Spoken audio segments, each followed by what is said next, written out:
way.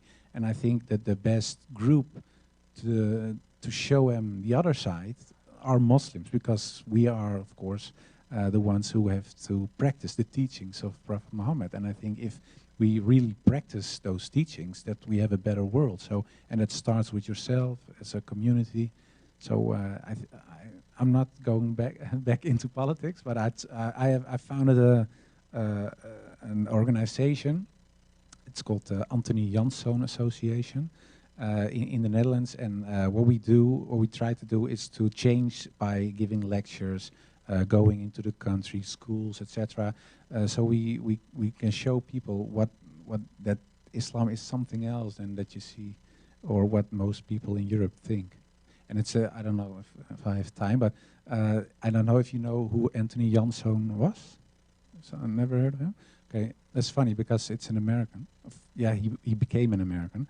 Anthony Yonson van Salé. His father was called Jan Janszoon. It means son of Jan. And Jan is a typical Dutch name. And it was around 1610, so a couple of hundred of years ago. He was a pirate for the Dutch Navy.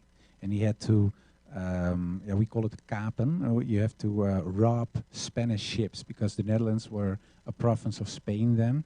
And in the end, we wanted to be independent. So what we did as a Dutch people, we attacked Spanish ships, took their silver and gold, and used it for weapons to fight against them. So we used their own money to fight against the Spanish. One of those guys who did that was Jan Janszoon. And one day he was with his ship near Spain and the Canary Islands. It's near Morocco. And his ship broke down, and he was caught by pirates from the northern of Africa. And they brought him to Salé, and that's a little place in Morocco. And then they asked him, well, you can choose, or you buy yourself free because you have a lot of money, or you walk back. Well, that's impossible, of course. Or you become a Muslim. And then he asked, I don't know what, he asked him, what is a Muslim? I've never heard of a Muslim. What's a Muslim?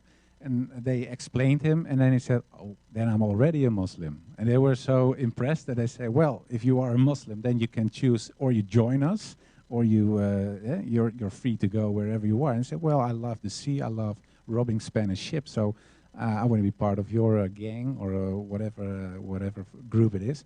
So he became a pirate for Salé, and Salé was a little republic, and the Sultan of Salé was so impressed with the things he did, because he was a very good pirate, and they robbed Dutch ships then and Spanish ships, and they made him a president. So he became the first president of a Moroccan place. Was Jan Janszoon from a little place out of Holland. And he later on he married a Moroccan girl, of course a Muslim as well, and they got 4 children. And one of those children was called Anthony, and that's the guy why my foundation is Anthony Yonson van Salé, Anthony in English. And he was sent to the New World with a lot of money from his father, because his father became very rich. And that Jan Janszoon's son, dus Anthony Yonson van Salé, went to America, because they called this the New World. And it wasn't America yet; it was still part of the British Empire. And he went to a place called New Amsterdam, and it was New York. And in New York, some people say, well, it's founded by the Dutch, New York. There's still typical Dutch names. For example, the Bronx is Brooklyn. Is Breukelen, it's an old Dutch city. And it's true, it was founded by the Dutch, but the guy who did that was a Muslim, because Anthony Yonson van Salé was the guy who founded the Bronx. He developed Brooklyn. They gave him, he asked them, is there some land somewhere that I can buy? They said, no, you can't, because you're not a Christian. They didn't want it. Then he said, well, I pay 3 times what you normally ask. I said, okay, buy the land. And he gave them, and those Bronx, for example, and Brooklyn were one of the first places in the New World, in New Amsterdam, who were developed, and it was developed by a Dutch Muslim. So even America, in the core, there are, and I'm not talking about slaves, a rich man, a successful guy, was a Muslim who was one of the founders of New York, still today.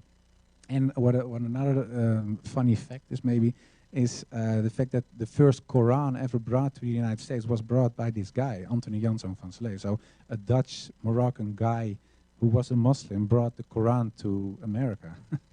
It was very funny, and I thought, well, he was a very positive guy, and when he was in New York and he was doing his thing, he was, of course, confronted with a lot of people who didn't like him because he looked different, but also because he was a Muslim. But he was very steadfast, and he did what he had to do. He helped, for example, a little group, they called the Quakers. They were Christian people who were persecuted by other Christians. And he said, no, we have religious freedom here, and it's a new country. Nobody is the boss of someone else, so they can live on my land. So he gave them room to practice their religion. He bought slaves, etc. He did a lot of good things. And I thought, well, that's a nice name for the organization because of the history of his father, the history of himself, and the things he did. So, and with that name, I'll try, and the story, a lot of people in the Netherlands don't know the story as well. So I always tell it to show people that the beginning of the United States, and that's, of course, one of the mightiest countries in the world, was also Islamic in the core. And it's always nice to show people that there's something familiar and it's not something so strange when it comes to Islam. What will be the name of title of your book? In Dutch, it's afvallige, and it means apostate. And I choose the title because I'm an apostate of Christianity, of course, but it's also a wink. It's because of the discussion about apostasy in Islam.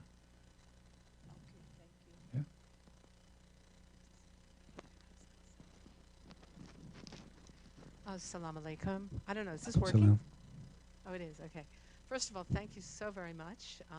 I'm originally from what became New York, was New Amsterdam. Okay. And there are a lot of Dutch names that are well known along the Hudson River, and I think the Hudson was, well, the explorer was Dutch, and the Roosevelts, the two President Roosevelts, Dutch ancestry. So there's a lot of history, but nobody mentions in America that they're Dutch. Anyway, welcome. And many people don't know that the word California comes from the word Khalifa. Oh, I didn't know. So this is another part of the Muslim history nice. on the West Coast. I'm wondering, when you speak to people, what reaction you get? Do you speak about Islam? Do you find people are curious or more hostile? Are you able to change hostile people to be open-minded? What's your experience? Yeah, of course, in the beginning, and there are still people who are very anti-me because I became a Muslim. But in general, I have to say that most people are more interested than angry. So what happened to you? Why? So that's I think it's a good thing because there is space and room to start talking to each other. And most of the time I ask them, what is your biggest problem with Islam? And most of the time people don't know. So we try to discover while talking what his or her issue is with Islam. And yeah, I even got some emails from people that said, well, after I read your book, of course I'm not a Muslim and I still don't like Islam, but I get it. So that's a little improvement. So I think there is a lot of room, and of course, in the end, it's up to us as a community to show people otherwise. And I think in the end, yes, I'm still positive. I think that it's possible that a lot of people will change, and I think it's something else in Europe, and I don't know how it is in America. There's the secularization, so people stop believing in God. In Europe, most of the people in other parts of the world think that in Europe everybody is Christian, but most of the people, especially in the Netherlands, aren't religious at all.